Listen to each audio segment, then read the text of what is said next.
Olá, Floripa, olá, Brasil, olá, mundo. Eu estou, Eustáquio André Patunas, e este é o programa Vida Inteligente, trazendo hoje um assunto interessantíssimo, que é arquitetura iniciática. Uai, que termo é esse, o seu grego? O que você foi inventar de arquitetura iniciática?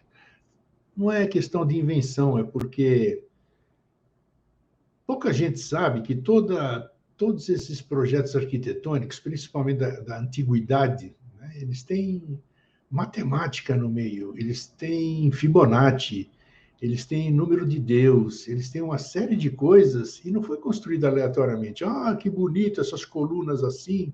Por que as colunas do Partenon não são exatamente iguais? Uma é diferente da outra. Tudo isso tem. Não foi o engenheiro, o arquiteto, o empreiteiro que errou. Não, tudo isso tem um sentido. Em Nazca, no Peru, no México, você percebe aqueles encaixes que não passa uma agulha no meio daquela coisa. Como é que eles faziam isso no passado? E por que é assim?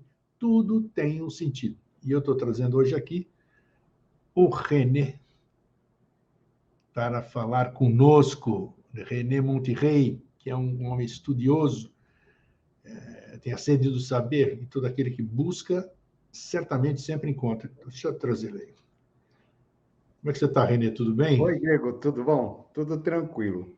Muito Tudo bom em ter ordem. você aqui de novo no Vida Inteligente. Eu também estou super feliz de estar novamente aí no Vida Inteligente, tendo a oportunidade de trocar uma ideia aí com vocês. E principalmente temas que a gente tem dificuldade de conversar com outras pessoas, né? Sim, com Eu certeza. já ouvi isso muito, assim, pô, eu vivo recluso porque eu não tenho com quem conversar. São aquelas pessoas que estão cansadas da mesmice, do papo furado na lanchonete, na rua. Então já não suprem nada absolutamente aquilo lá. Então as pessoas se recolhem porque preferem o seu silêncio do que ficar transformando o ouvido num pinico, como a gente diz, né? Exatamente. René, fala aí para mim. Vamos lá, né? É um outro lado meu, né? A gente falou de astrologia da outra vez, né? Foi. Mas eu sou arquiteto de formação, né? Então, o que acaba acontecendo? Eu entrei na faculdade de arquitetura, isso lá no final da década de 70, e eu sempre tive admiração pela arquitetura clássica, esses templos antigos, essas construções. Eu tenho Saturno em Capricórnio, e quem tem Saturno em Capricórnio geralmente gosta dessas coisas, né? Velhas, antigas, arqueológicas, etc. E o que acabou acontecendo foi que eu saí da faculdade e eu tive muito pouco disso. Embora, por mais que eu mergulhasse nas aulas de história, isso não era muito tocado no curso de arquitetura. A gente não tinha quase livros, nem nada desse tipo. O que acabou acontecendo, então, dali um pouquinho, eu saí da faculdade, acho que 82, por aí, dali um pouquinho eu comecei a trabalhar, eu conheci um senhor na época, que ele era um arquiteto também, e era um arquiteto francês. Então, ele apesar de formado, ele não podia exercer a profissão aqui, porque tinha que fazer a validação do diploma, aquelas coisas todas, né? Na época, ele já tinha 56 anos, e a gente teve um encontro assim super bonito, sabe, em termos de ideais, de ideias, né? Era uma pessoa fantástica. E o que acabou acontecendo? Ele era maçom. E num determinado momento houve a necessidade de se construir um templo num determinado lugar. E aí então acabei descobrindo que ele tinha aquele material falando a respeito da arquitetura, das medidas assim que eu tanto almejava, ele possuía aquele material. E o que era interessante, ele estava fazendo a faculdade na época da Segunda Guerra, e quando ele percebeu que os nazistas iam invadir, e os nazistas invadiam assim, que nem gafanhotos, né? Então ele pegou aquele livro que ele achava assim a paixão dele e roubou aquele livro da biblioteca e acabou ficando com ele. Ele falou antes que os nazistas peguem, que fique comigo, né? Claro. E o que acabou acontecendo, ele trouxe, por conta disso, eu acabei tendo a oportunidade, então, de mergulhar nesse universo da geometria, dos números, das formas.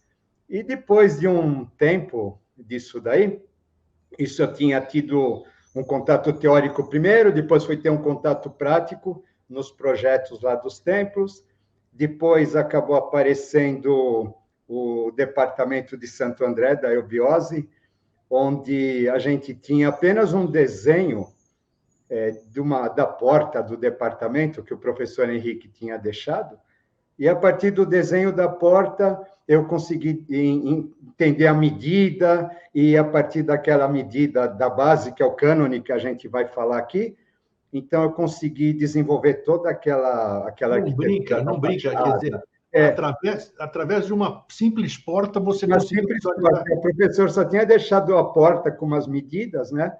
E a partir daquilo lá eu encontrei o cânone onde era, e a partir do cânone foi possível desenvolver todo o projeto, tá? E o que acabou acontecendo, então, aí eu tive essa oportunidade de realizar na prática, depois eu acabei também auxiliando lá nesse sentido também na construção lá do Templo de São Tomé das Letras. Caramba, então, acabei ficando assim, versado nesse tipo de coisa. E realmente foi uma experiência muito legal, que é interessante a gente compartilhar, né? Porque quando a gente fala de um assunto, eu acredito que o importante é a gente ter alguma vivência do assunto também, que acaba dando embasamento para aquilo que a gente fala, né? Que não fica só na teoria. Então, antes que eu me esqueça, antes para você continuar assim, eu recentemente teve o 4º COI, né? Congresso Online Internacional, e num trecho da minha palestra eu falei sobre a questão do templo, né? Que o templo é um lugar que eu achei isso importante, eu tenho certeza que você vai falar nisso, só estou lembrando para que a gente não esqueça, o templo não é um lugar de devoção, né? É um lugar de realização. Então, eu quero saber por que isso, né? Isso, nós vamos falar muito. Ótimo, para as pessoas entenderem por que é um lugar de realização, né? Todos os templos, né? O significado deles, qual é. O que acontece? Para a gente entender isso, vamos pegar, então, vamos fazer um pouquinho de cosmogênesis, mas fazer uma cosmogênese assim de uma maneira diferente, que não tira a validade daquela outra, ajuda a gente a conhecer aquela outra mais clássica, mas de um outro modo. Então, a gente tem assim nas escrituras, no início era o verbo. Então, o que é esse verbo? Esse verbo ele é vibração pura. Elohim vagando sobre os abismos, aquela figura bonita daquela linguagem, né, do Antigo Testamento. E, de repente, o verbo ele vai dizer assim, fiat lux, né, faça-se a luz, e é uma luz. O que é interessante a gente lembrar que quando eu imaginava que esse faça-se a luz tá tudo escuro, de repente fica tudo claro, né? É o que todo mundo pensa. De repente não é bem assim a questão, e aí a gente acaba vendo que ela é mais maravilhosa, isso ajuda a gente a entender a teosofia também. Quando ele diz faça-se a luz, surge um único ponto. Então, a gente tem uma energia vibratória, quando ele diz faça-se, essa vibração aumenta de tal maneira que acaba surgindo um ponto luminoso. Esse é o primeiro momento da manifestação. Depois, o que acontece? Esse ponto, então, ele vai ter a experiência dele como ponto, até que chega um momento que ele precisa mudar de experiência. Esse ponto, ele se duplica, e essa experiência do ponto duplicada vai dar a experiência da reta. E a experiência da reta, ela possibilita infinitos pontos. Depois que acontece essa experiência da reta, né? Então a gente vê na teosofia é o pontinho no meio, depois é uma reta, né? Depois o que acaba acontecendo, né? Quando essa reta ela termina a experiência dela, essa reta então ela se duplica. Quando essa reta se duplica, o que acaba acontecendo? Acaba aparecendo o plano. E o plano nada mais é do que a possibilidade de infinitas retas e de infinitos pontos terem a sua experiência. Quando a experiência do plano ela termina, o plano vai se duplicar e vai aparecer o volume. O volume, então, ele passa a ser a possibilidade da existência de infinitos planos, de infinitas retas, de infinitos pontos. né? E o volume, na verdade, ele representa, é o quarto estágio, né? Ele representa exatamente o nosso mundo manifestado. Quando esse volume ele acontece, então, a partir de comprimento, largura e altura, a gente pode fazer assim, por exemplo, então, uma cruz associada aos pontos cardeais, e a gente pode falar assim, acrescentar ela o ponto de cima e o ponto de baixo. Norte, sul, leste, oeste, zênite, nadir. Aí nós temos 6 direções e nós temos o ponto central como sendo a 7ª.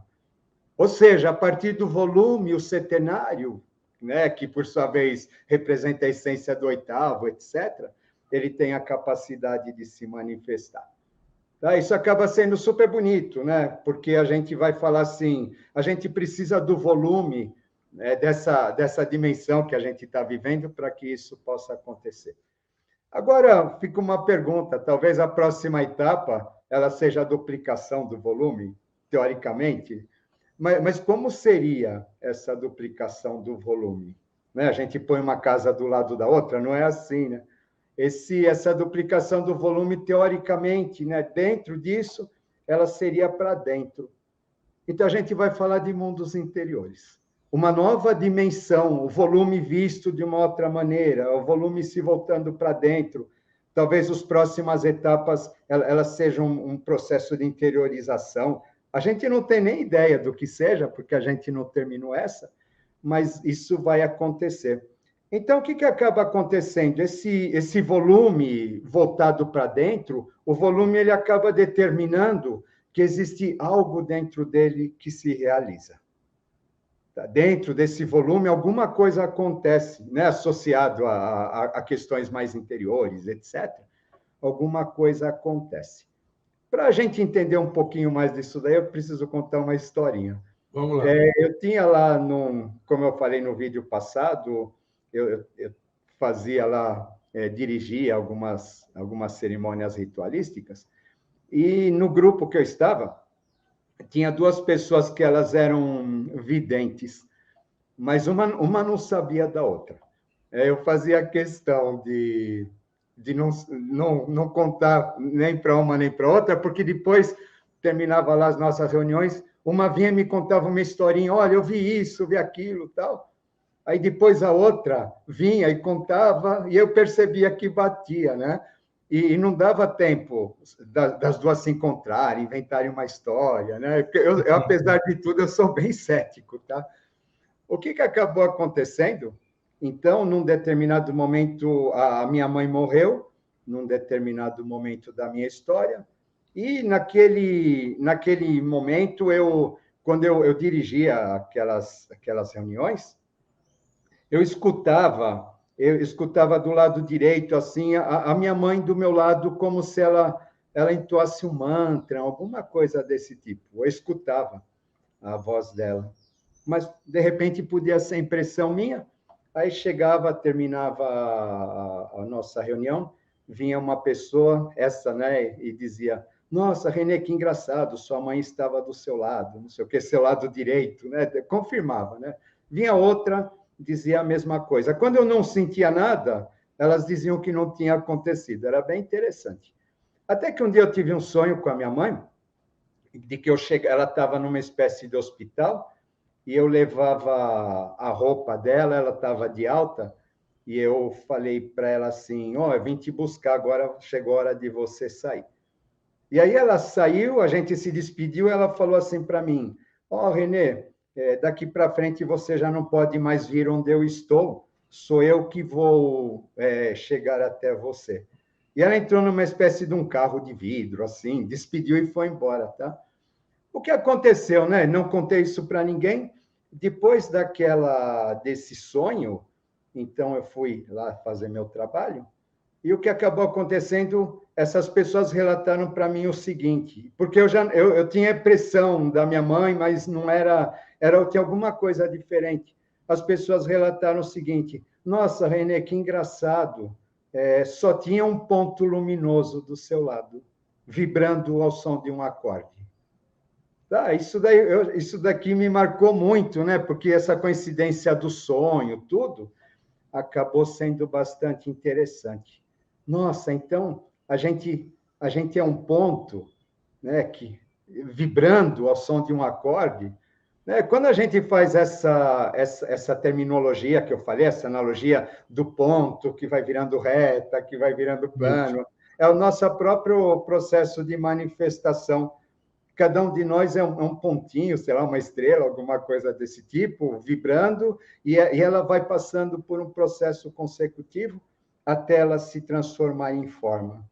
Ou seja, né, se a gente pegar esse pontinho luminoso e atribuir para ele um número, por exemplo, né, aquela história que cada pessoa tem um número, que as mônadas são numeradas, tá? Se a gente pegar e atribuir um número para essa frequência, para esse pontinho, para essa cor, um númerozinho que especifique tudo isso, a gente vai descobrir que a nossa forma física geométrica nada mais é do que o desdobramento desse número que ele acaba se manifestando. Falando assim, que cada um de nós, então, vai ter um corpo adequado exatamente para a nossa essência. Nosso corpo nada mais é do que a manifestação geométrica daquela essência que, no começo de tudo, era apenas um pontinho luminoso dentro de um acorde, dentro de uma vibração. Manifestação geométrica, interessante. Isso, tá? Então, o que acaba acontecendo, né? Dentro desse conceito, ele é legal para a gente falar de arquitetura. Dentro desse conceito, o que acaba acontecendo? Aí depois a gente tem, então, os segmentos áureos, Fibonacci, etc. O que eles vão falar, né? Isso daí são as normas ou são as maneiras como essa luz depois ela vai se organizar até ela constituir a forma que a gente conhece nesse plano. Tá bom? Então, acaba sendo legal isso. Os nossos amigos gregos, lá no passado, o que eles acabam fazendo? Eles acabam, então, vendo no corpo humano uma expressão do divino. O que acaba acontecendo, então, eles vão se preocupar com a forma. Eles vão procurar encontrar como que a nossa forma ela se divide, né? Como que ela se estabelece, né? Dentro daquilo que eles chamavam de harmonia e coisas assim.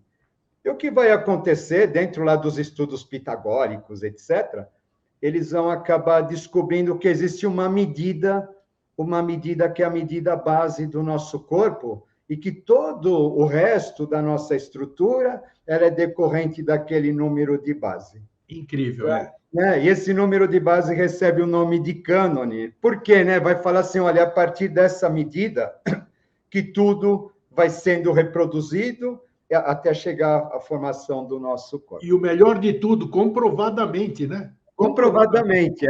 E o que é interessante, né, que esse cânone, na verdade, nada, por incrível que pareça, nada mais é que a medida do nosso pé. Tá? O nosso corpo ele é um desdobramento do nosso pé. A gente tem 8 pés de altura, a gente tem 8 pés de envergadura, a gente tem a cabeça exatamente do tamanho do pé, a gente tem a mão 2/3 do pé, a gente sabe, é impressionante como proporcional. Tudo no nosso corpo é proporcional, é decorrente do nosso pé. Tá? Então, o que vai acontecer? Esse pé ele vai estabelecer o cânone através do qual o nosso corpo se estrutura para que ele possa abrigar a nossa essência. Mas isso tudo tem um sentido, né, René? Isso tudo tem um sentido, Então, por exemplo, quando você pega lá o templo de Apolo, o templo de Júpiter, etc., o que acontece? Esses templos eles eram construídos a partir do cânone de Apolo, do cânone de Júpiter, do cânone de Minerva. O que vai acontecer? Então, esses templos eles são o corpo do Júpiter, o corpo da Minerva, o corpo do Apolo. Olha que legal. Eles vão fazer com que? Eles vão fazer com que, a partir do momento que você entre lá dentro, aquele arquétipo dos Zeus, da Minerva, do Apolo que você traz dentro de você, ele seja ativado. A realização do templo. Isso, o templo, quando você entra dentro do templo, então o Apolo, né? Então no templo de Apolo, por exemplo, o Apolo que existe dentro de você, esse arquétipo, ele é ativado. Putz. Isso é muito interessante. Quando a gente pega, por exemplo, a pirâmide, a gente vai falar assim, poxa, a gente tem as pirâmides, por que elas não têm o mesmo tamanho? Porque elas são constituídas do mesmo modo, mas por que cada uma tem um tamanho? Porque o cânone é o corpo do faraó, é a medida do corpo do faraó. Então, o que a pirâmide representa? A pirâmide representa a presença do faraó solidificada lá naquele lugar onde ela está. Tá? O faraó ele permanece no reino através daquela construção. Isso é interessantíssimo. Por exemplo, no budismo, a questão é o pé do Buda. Eles têm a figura do pé do Buda, você deve ter visto em alguns lugares, e a partir da imagem do pé do Buda é que é estabelecido a construção dos templos budistas. Tá? Agora, como os artistas captaram isso? Por exemplo, Leonardo da Vinci, por exemplo, a própria Mona Lisa, você coloca isso que você falou, é exatamente matematicamente correto. Isso. Como é que eles tinham acesso a essas informações? Olha, eu acredito que sim, né? Mas que nem eu costumo dizer, esses seres eles são seres do futuro. Bom, tem razão. Então, eles têm, que nem, por exemplo, vamos falar um pouquinho de astrologia dentro disso, né? Também, como que alguém, eu fico imaginando como que alguém no passado remoto não teve tempo de estudar o efeito dos astros na vida de uma pessoa, quanto Sim. mais de um grupo de pessoas, e saber a vida vivia-se muito pouco. Então, assim, eu acredito que tem um conhecimento que ele vem, não se sabe de onde, e que esse conhecimento, talvez, no passado, ele fosse intuído, ou ele fosse praticado, ou a gente esqueceu, a gente perdeu, isso é coisa da Idade de Ouro, e, de repente, isso acabou sendo passado adiante.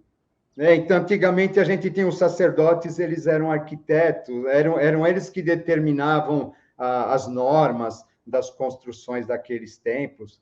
Por quê? Né? Porque o templo era oferecido à divindade, para que a gente pudesse, a partir do momento que a gente estava no templo, a gente despertasse aquela divindade que existe dentro de nós.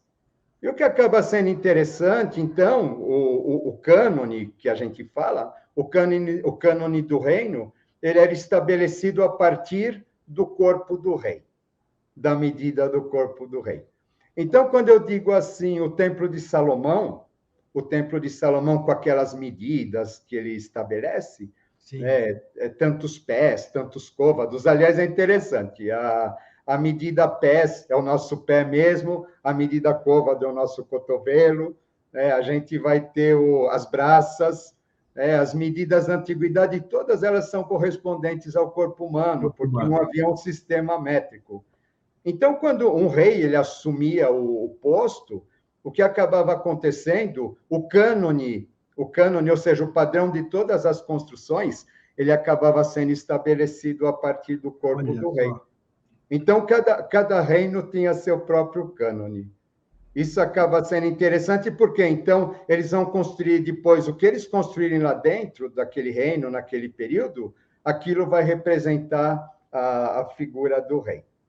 Tá? Então, se houver um templo, o que houver na antiguidade, isso antes do catolicismo, então o templo que era construído, assim como as pirâmides, ele vai representar a solidificação da figura do rei. Mesmo que o rei não exista mais, o templo ele continua mantendo aquele egrégora exatamente pelo seu formato, pela sua geometria e etc. Agora, me diz uma coisa, e por que isso nos atrai tanto? Quando a gente olha esse tipo de construção, você fica encantado, é o termo exato, porque é o encanto para os olhos, a perfeição daquilo. Por que isso reverbera em nós? Qual seria a explicação? Eu acredito que a gente traz isso inconscientemente na nossa formação, né? E pelo que eles despertam, a própria forma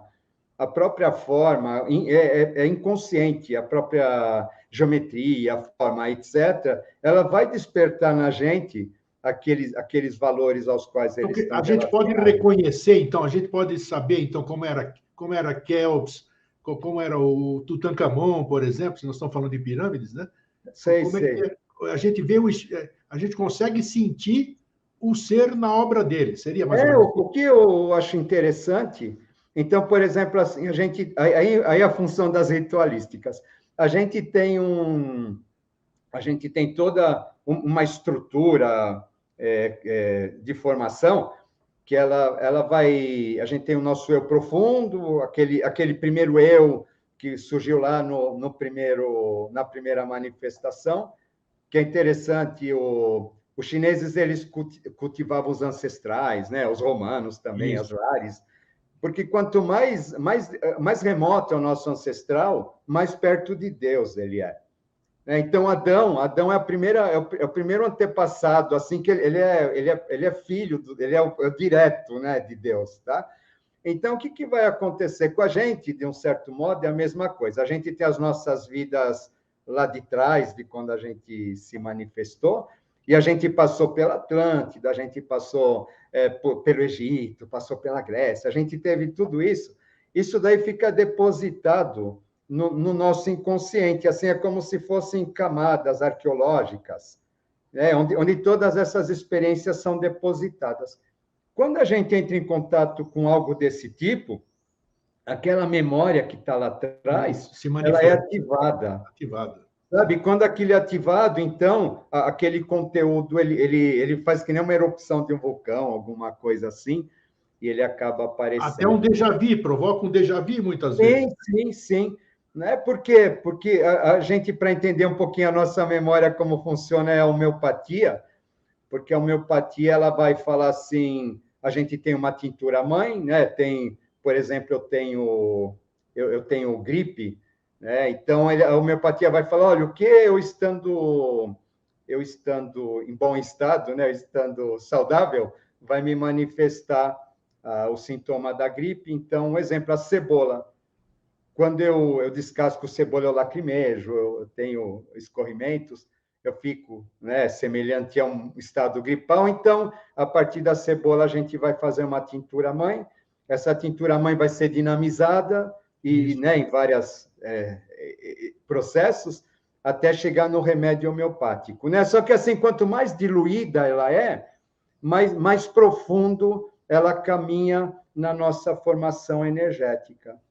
Tá? Por que eu estou falando isso? Porque quando a gente fala dessas memórias da ancestralidade, quanto mais diluída ela é, né, a gente não, perdeu o contato com ela, só que a partir do momento em que existe um fator externo que nos desperta, aquela memória ela aflora. Assim como o estímulo da gripe vai fazer com que aquela cebola que foi dinamizada de modo infinitesimal, né? Ela fosse manifestada, com as nossas memórias também. Então, quando a gente entra em determinados ambientes, a gente participa de determinados ritos, uma das finalidades desses ritos e desses ambientes é exatamente fazer com que esse nosso passado evolutivo ele venha à tona e a gente tenha... É interessante se a gente tenha condições de dar continuidade da onde a gente parou. Sabe? Aquele passado, ele borbulha novamente. Seria o gatilho, né? Ele acaba dando o gatilho. Eu me identifico com isso, eu não sei por quê. Algo me chama a atenção. Então, é exatamente por quê? Porque essas formas, essas estruturas, né? O rito nada mais é do que uma geometrização também de alguma coisa, porque ele tem aquela... como que é o protocolo do rito, né? As etapas que elas precisam ser feitas, né? Um rito acaba sendo como se fosse uma reconstituição de todo uma cosmogênese. As próprias saudações, né? Os respeitos. Isso. Pontos, você falou dos pontos, né? E nos ritos enaltece-se muitos pontos. Então, tudo tem uma lógica. O que acaba sendo interessante, falando em pontos, então, por exemplo, a gente pega uma catedral gótica. Né? Quem não fica maravilhado ao entrar numa catedral gótica, né? Aquele sentimento que ela provoca? A catedral gótica, o que ela é? O cânone da catedral gótica as medidas, é estabelecido a partir das medidas da cruz do Cristo. Tá? Então, a cruz do Cristo ela tinha 1,37 na haste horizontal por 4,32 metros na haste vertical. Né? Isso é simbólico. Né? O que acaba acontecendo a partir daí se estabelece um cânone, e esse cânone ele vai ser formado, ele vai ser a base para a formação de todas as catedrais. Todas elas têm aquele formato de cruz, onde no centro da cruz está o altar-mor. Elas vão ser todas, né, estruturadas dessa maneira. Para quê? Né? Para que no momento em que a gente adentra numa catedral dessa, ela representa a presença do Cristo, e o Cristo que está dentro de nós, teoricamente, ele deveria de se manifestar também a partir do momento em que a gente pratica um rito num lugar desses. Por quê? Porque associado, essa questão da geometria sagrada ela é interessante, porque o nosso corpo ele vai se rebater tanto na fachada, por exemplo, quanto na planta, sabe? Então, quando a gente está fazendo uma movimentação lá dentro, como se a gente estivesse movimentando energia pelos chakras também. Caramba, né? E aí a gente está revivendo alguma coisa nesse sentido, né? O que acaba acontecendo, né? Voltando lá para os nossos gregos, para os nossos cânones, né? Para deixar essa conversa mais interessante, o que acaba acontecendo, então, eles vão estabelecer as chamadas ordens da construção. O que é isso? Ele vai falar assim, existe esse cânone, como eu já disse, ele se estabelece a partir de determinadas maneiras para dar estrutura do corpo humano, só que existem diferentes corpos humanos. Então, ele vai dizer assim, existe o corpo humano do homem, existe o corpo humano da mulher, existe o corpo humano do adolescente, existe o corpo humano do bebê. Então, são diferentes proporções, diferentes estruturas. Sim. O que vai acontecer dentro de tudo isso? Corpo humano masculino, ele vai estabelecer as relações com o estilo dórico. O estilo dórico ele vai ser desenvolvido a partir das proporções do corpo do homem. Então, aquela questão, a coluna dórica, né? Ela se assemelharia a um capacete, Isso. ou alguma coisa assim. O povo dório, né? O povo dório era bem característico. Né? Isso, tá? Aí você conhece mais que eu, né? Quando a gente tem o jônico, por exemplo, né? Ou iônico, a gente já vai ter as relações dele a partir do corpo feminino.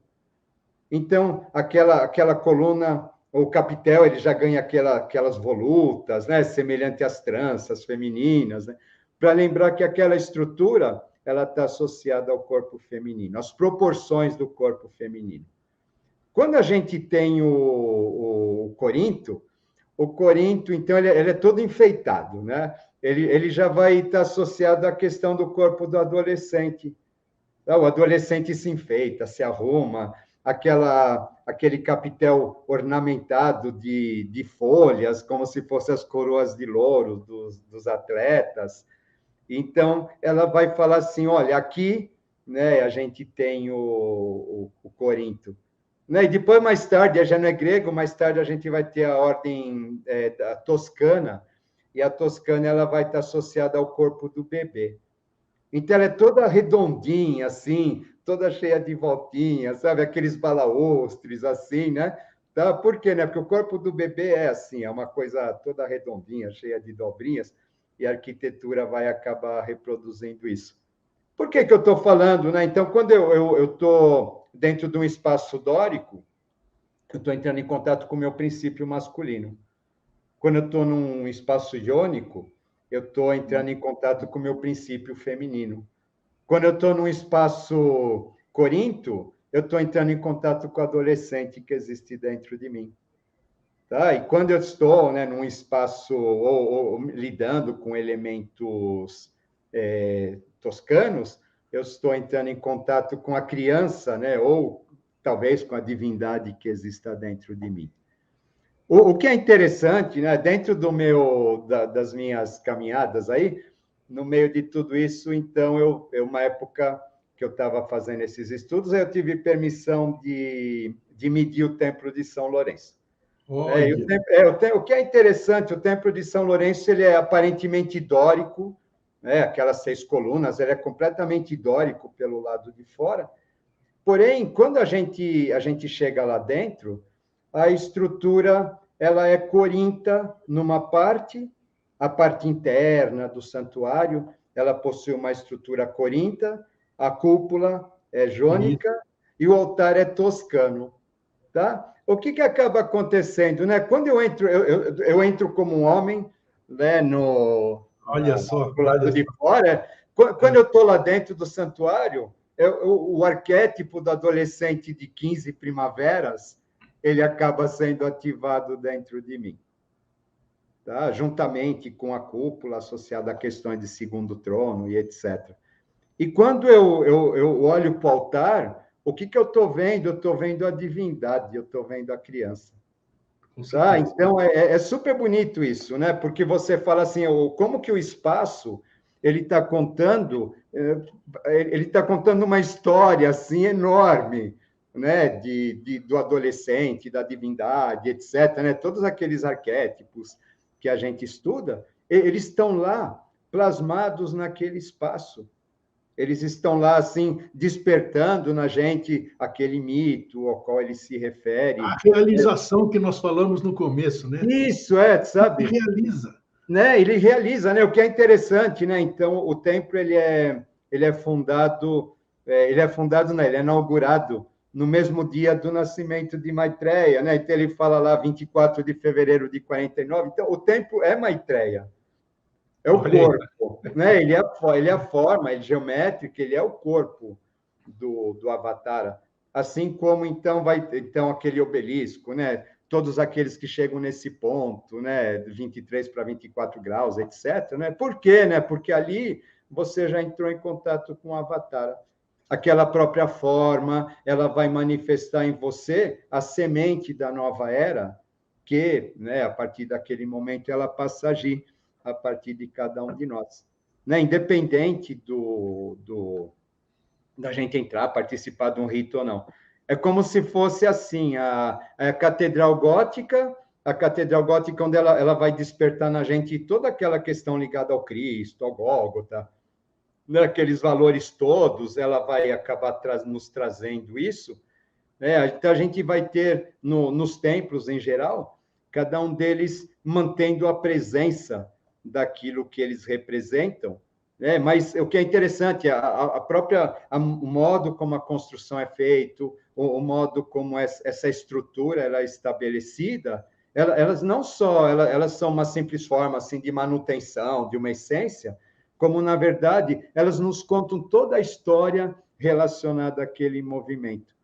E quando a gente está se movimentando ou quando existe algum rito, alguma coisa lá dentro, e os pontos, as coisas que a movimentação no geral, né, os pontos energéticos que são ativados, eles vão fazer com que aquela história ela seja revivida dentro. Por isso que muitas vezes, que dizem que até pareidolia, não sei o que, cada um da sua consideração, muitas vezes existem fenômenos acima desses templos acontecendo, exatamente, acredito eu, pela movimentação dessas energias. Sim, elas acabam se manifestando no físico.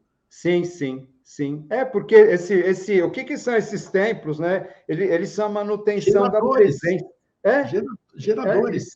Eles são a manutenção da presença do Buda, da presença do Cristo, da presença de Maitreya, né? Eles têm essa questão, né? Uma outra pessoa interessante que eu conheci, a gente está falando do templo, então foi a pessoa que construiu o templo, que aprendeu com o professor Henrique como usar essas medidas, né? Era o seu Caetano. O seu Caetano eu cheguei a conhecer, conversar com ele. Olha que bacana. E é super interessante, ele via o templo exatamente como um corpo humano, né? Então, você abre os braços, né? Você pega a cabeça até a ponta dos braços, você tem aquele frontão do templo, né? Você tem dos braços para baixo, você tem exatamente a altura das colunas, Depois você tem do cardíaco, na altura do cardíaco é o pórtico do prédio. É muito legal a gente perceber isso daí, e a gente vê assim, nossa, um templo ele está contando, ele é o corpo da divindade manifestado de uma certa maneira. Mesmo que talvez, é interessante a gente falar que mesmo que essa divindade talvez ela não esteja fisicamente, manifestada, a partir do momento em que existe uma forma associada a isso, construída dentro do mesmo cânone, o cânone relacionado a essa divindade, o que acaba acontecendo é que esse próprio tempo ele vai representar a objetivação o ponto de objetivação dessa energia relacionada a essa consciência. Quem tiver olhos de ver, ele tem a capacidade de irradiar, de irradiar as coisas, o que acaba sendo bem legal. Nossa Senhora.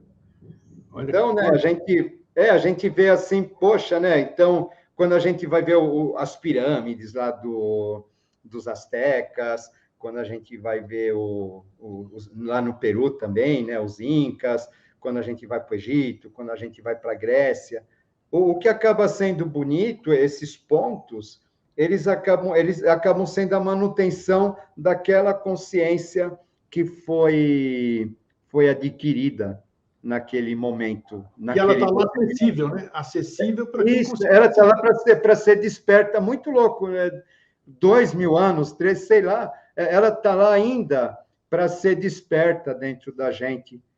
Por isso, existem muitas pessoas que, às vezes, elas vão fazer uma visita para um lugar desses, e o que acaba acontecendo, elas voltam transformadas. Não só isso... Não entendem nem porquê, né?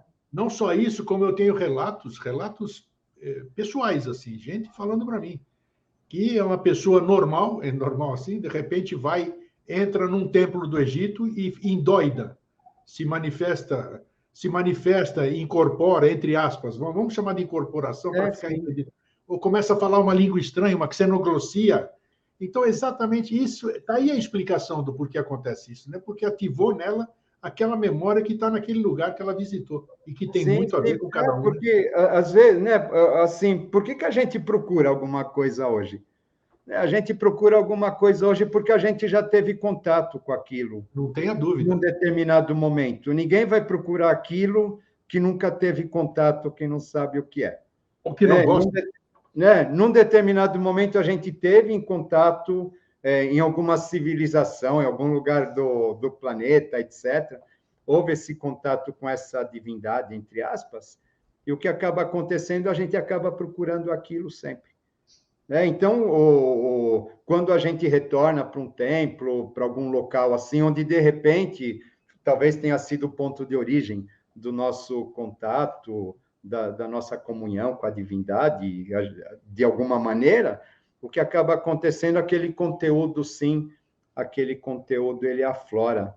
E acaba, às vezes, a maneira como isso aflora, às vezes pode ser bastante traumática, porque a gente não está preparado para isso, muitas vezes, mas acaba sendo bastante interessante a gente perceber que, sim, esses locais eles têm a capacidade de levar isso para as pessoas, e que eles foram propositadamente construídos dessa maneira para que eles conseguissem ter essa função. Eles acabam sendo uma espécie de... Volto, né? Ele é uma perpetuação de algo. Né? A gente vai falar das 7 igrejas, as 7 igrejas do Apocalipse, né? As 7 catedrais do Ocidente, etc.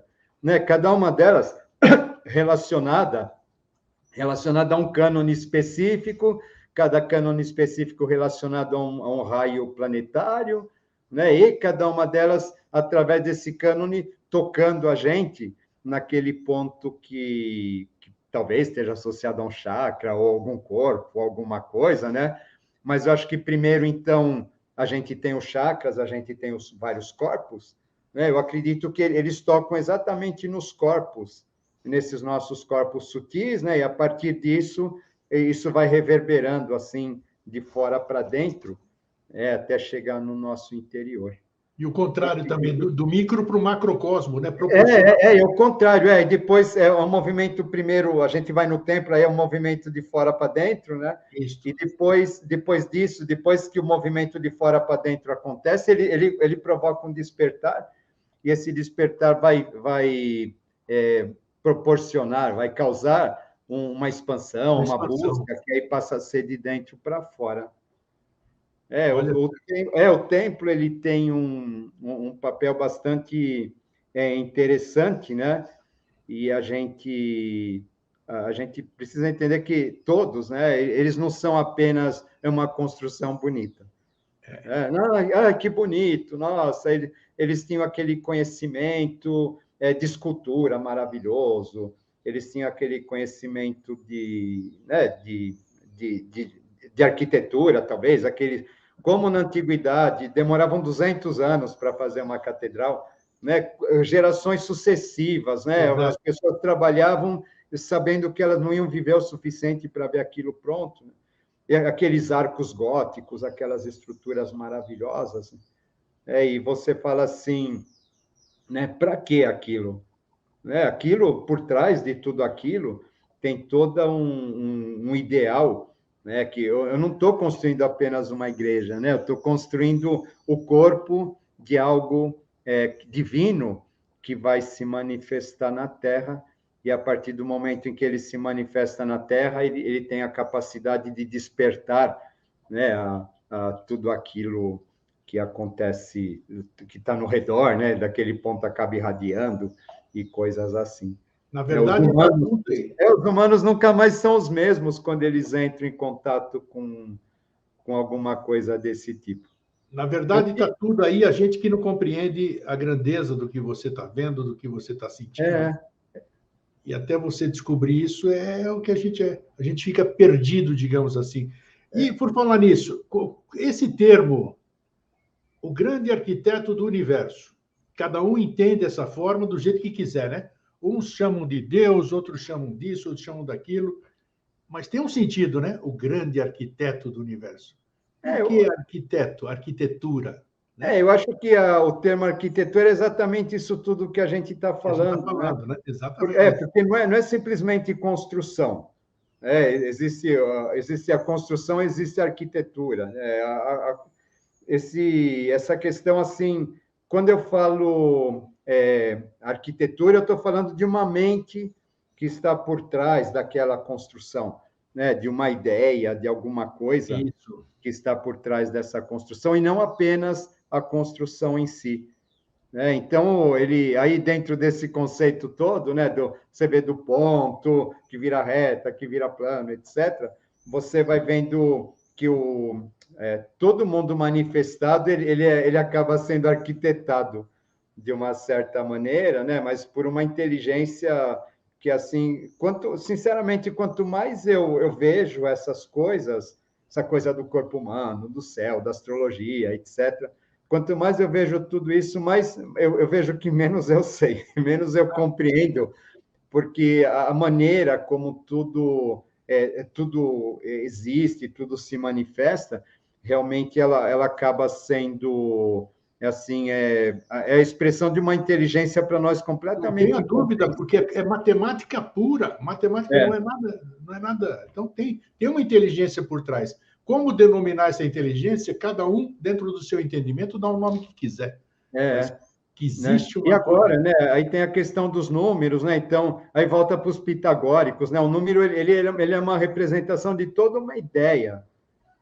O número ele não é simplesmente 1, 2, 3. Ele não isso é um conceito matemático, né? Racional, mas por trás de cada número tem a unidade, tem a dualidade, tem a trindade, tem o quaternário, né? Tem o quinto aspecto, a quinta essência, né? Por trás de cada número tem, assim, todo um universo maravilhoso, né? E não só o que ele descreve como significado, mas também a maneira como o número ele é escrito.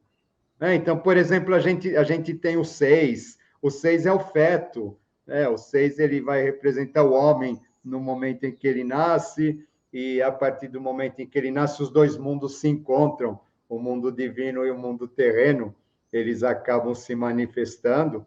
O 9 depois já vai representar o número do iniciado, etc. Por quê? Né? Porque ele deixa de ser o bebê e ele se ergue, né? Aí já é a cabeça voltada para cima e ele passa a ser senhor de si.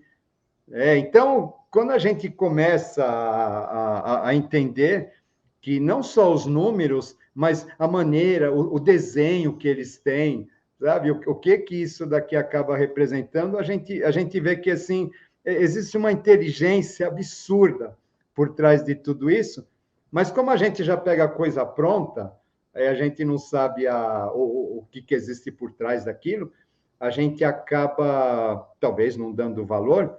Só que o que acaba acontecendo, né, inconscientemente, como cada elemento desses é um resultado de todo um processo de descoberta, existe uma história por trás de cada um disso, eu acredito que isso sim acaba sendo, de um certo modo, perpetuado, né, e acaba nos influenciando sem que a gente perceba. Então, você, Inconscientemente, a princípio, e depois que a gente primeiro tem um toque inconsciente, e aí depois a gente vai ficar procurando entender o porquê de tudo aquilo, né? E aí começa a nossa caminhada. você como arquiteto de profissão, digamos assim, você é partidário, arquiteto e esotérico também, né? Uma pessoa que gosta de estudar os mistérios da vida. Você é partidário de que nós temos uma cor, nós temos um som e que nós temos um número? Como é que você vê Isso, as sou.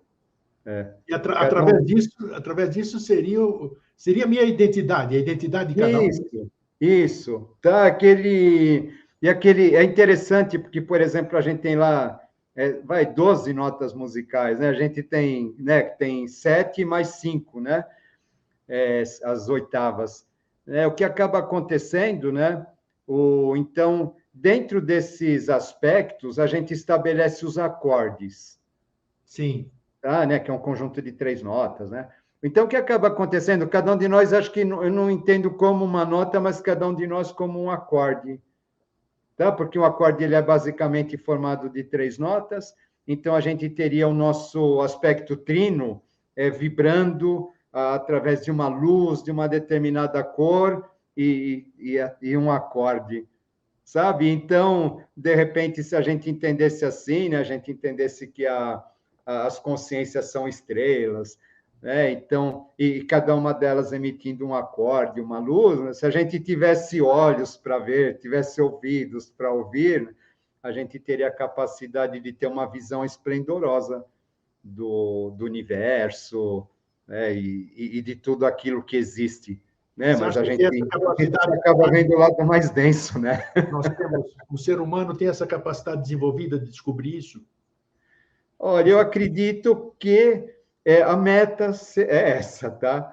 A meta seja essa, mas eu acredito que a gente está muito aquém ainda desse, muito aquém de tudo isso. A gente está engatinhando. Eu vejo a gente hoje, eu acredito que está havendo um despertar, e esse despertar ele é muito interessante, mas eu vejo esse despertar assim como a criança que começou a descobrir as coisas, sabe? Então, esse despertar ainda, a gente vê ainda de um modo muito fantasioso, é que nem criança mesmo, né? Muito Papai Noel, muito, né? Esse tipo de visão ainda, volto a dizer, infantil talvez, ou deslumbrada, mas ela é necessária num primeiro momento, porque ela é o primeiro passo que vai fazer com que a gente, a partir dele, a gente se embrenhe por um caminho, e conforme a gente vai se embrenhando pelo caminho, a gente vai levando as pauladas que esse caminho ele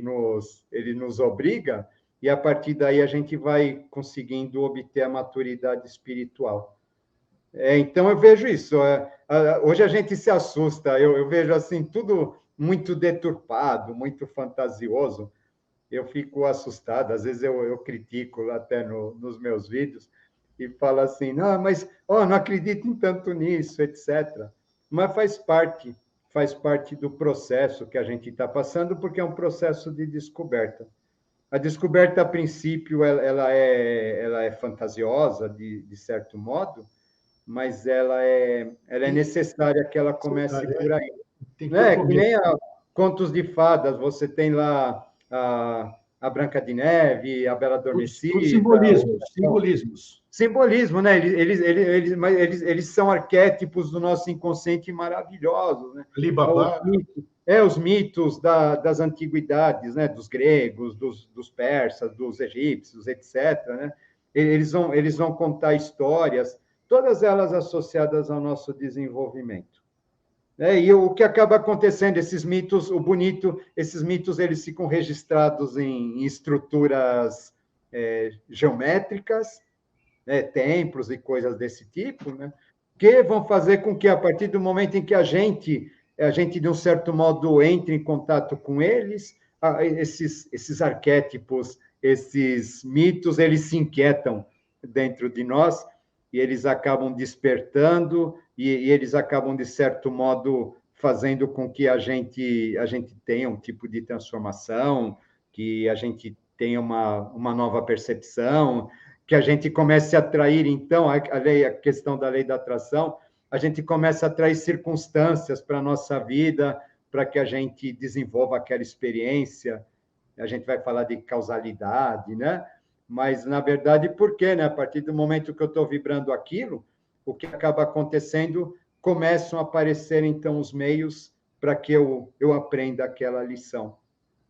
Quando eu vou eu entro em contato com alguma coisa assim que está ligado à minha ancestralidade espiritual lá atrás, a partir do momento em que aquilo é tocado, aquilo desperta, a partir do momento que aquilo desperta, aquilo começa a atrair um universo relacionado àquilo, e a gente volta a viver aquela questão, né?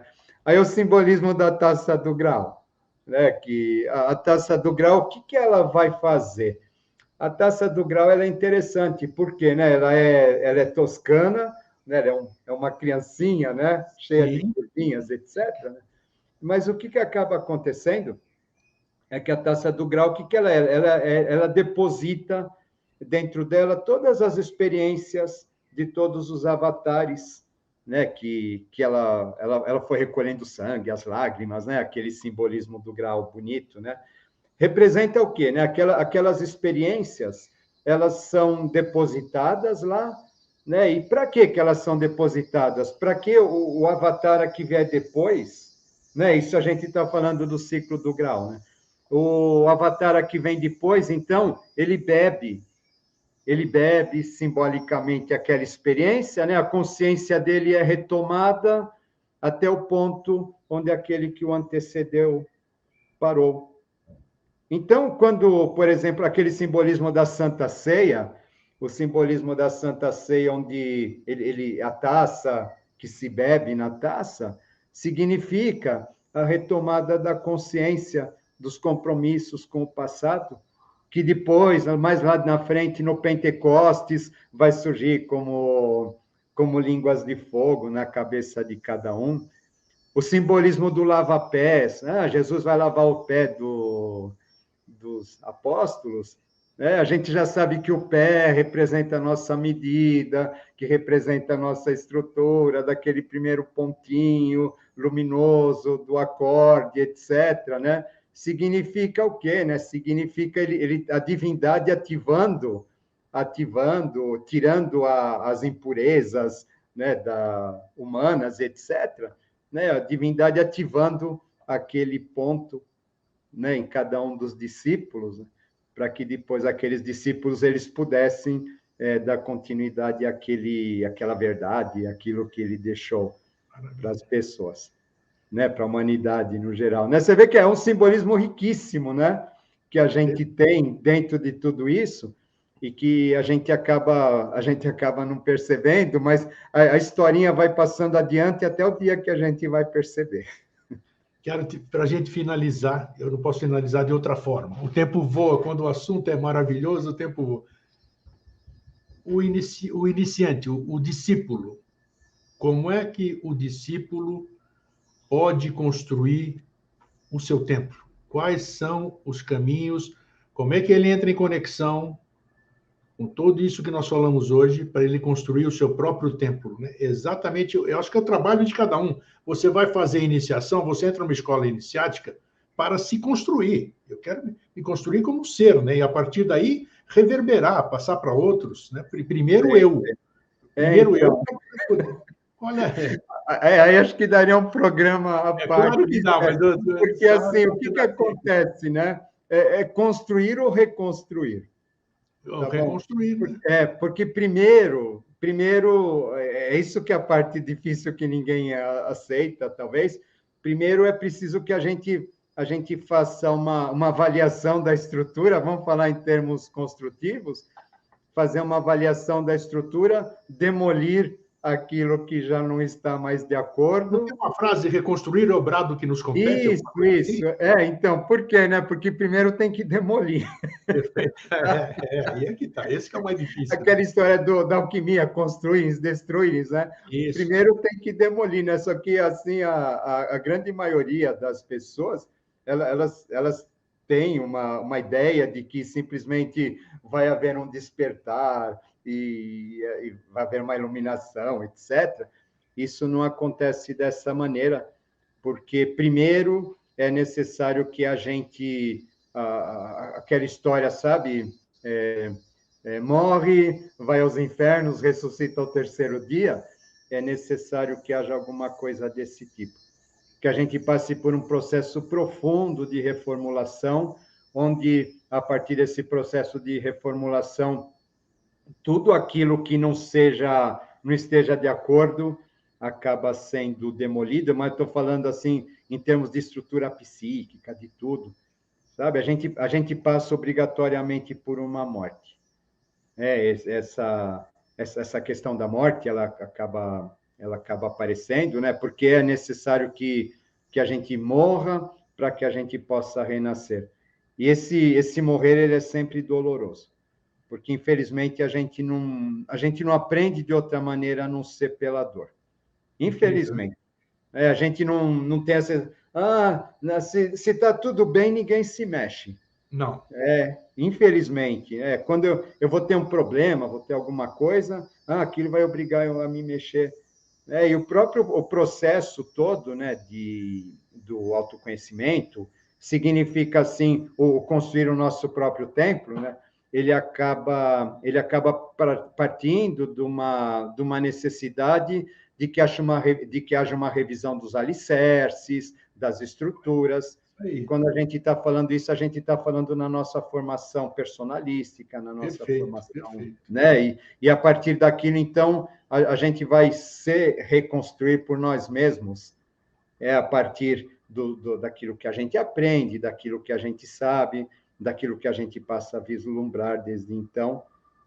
Mas não existe, infelizmente, outra maneira, né? É necessário que a gente dê esse passo, né? Mas, assim, não precisa ser suicida, ser tirado do abismo, tá? O que acaba acontecendo, a nossa própria sinceridade de propósitos em relação a isso, ela vai nos levar a vivenciar determinadas circunstâncias, que muitas vezes a gente pode achar que tem alguma coisa errada, eu estou sendo castigado, etc. Mas, na verdade, são provas que a gente tem que passar, porque, através dessas provas, a gente acaba fazendo uma revisão profunda de valores, acaba descobrindo o que é importante, o que não é, sabe? A gente faz uma revisão profunda em tudo isso, e, a partir dessa revisão profunda, sim, aí acontece um renascer. Porque o nosso eu verdadeiro, a gente já falou isso, é sempre bom lembrar, nosso eu verdadeiro está soterrado aí numa série de camadas, experiências, de eu, máscaras, tudo isso, né? Para a gente acessar ele, a gente precisa mexer essa estrutura, né? Desestabilizar ela para que ele possa surgir, ou quando ele surge, ele mesmo vai desestabilizando tudo isso. Mas, volto, o que vai acabar acontecendo, a nossa própria sinceridade de propósito vai fazendo isso aos poucos, porque de uma vez a gente não consegue dar conta, né? A gente não está preparado para entrar em contato com determinadas verdades, Ainda não, né? ainda que Infelizmente. estejam relacionadas a nós mesmos. Renê, maravilhoso, olha, eu podia ficar falando aqui mais umas 5, 6 horas aqui, né? Que é bacana, vai desencadeando, aqui, que nem aquele chocolatinho que você não para de comer, né? Exatamente. Vai comendo ali, vai. Renê, numa próxima oportunidade nós damos sequência aí, porque é muito bom. Foi, olha, muito esclarecedor hoje. Muita gente vai pensar, tá bom? Eu te agradeço e até uma próxima oportunidade. Até a próxima. Tchau, tchau. Gente, que maravilha, né? A gente falar sobre essas coisas. Né? Quando a gente entra nessa egrégora aí, a gente é alimentado por essas questões. Então, a opção é nossa, a opção de cada um agora, né? Construir o nosso templo e a vida. Vocês viram o que aconteceu comigo recentemente, né? Também. Quando você sai do prumo, a lei dá um jeito de te colocar no prumo de novo, né? Isso quando ainda tem jeito, né? É isso, não deixa a coisa degringolar antes de tomar jeito. Vamos cuidar do nosso templo, entender o nosso templo, ver as medidas dos nossos pés, dos nossos côvados, todas as medidas em cima disso. Vamos devagar e vamos buscar aquilo que a gente tanto almeja, que ninguém vai nos dar. Nós é que temos que alcançar isso. Fraterno abraço e um feliz sempre. Tchau.